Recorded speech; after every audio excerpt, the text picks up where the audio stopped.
है दिल मचलती है आंखें, अब कोई और बता दे किधर है मदीना।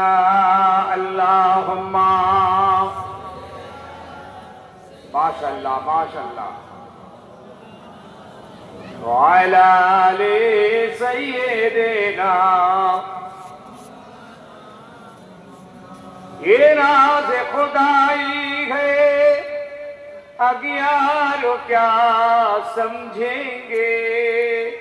अल्लाह तो देता है, मिलता है मोहम्मद से।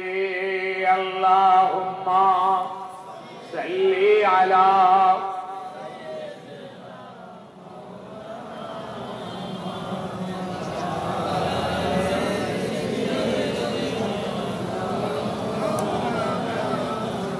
प्यारे हाजिरीन मजलिस, সরাসরি আলোচনায় এলাম। আজকের এই মাহতি জলসার সভাপতি সাহেব, উলামা হযরত, হুফাজে ইজাম, তুলাবায়ে কেরাম, আগত আমার বিভিন্ন এলাকা থেকে দিন দরদি আল্লাহওয়ালা ইমানদার মুসলমান যুবক জওয়ান মুরব্বী এবং মা বোনেরা,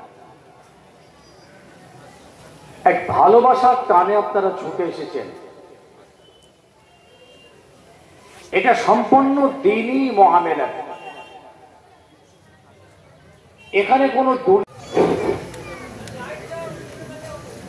আসসালামু আলাইকুম ওয়া রাহমাতুল্লাহি ওয়া বারাকাতুহু।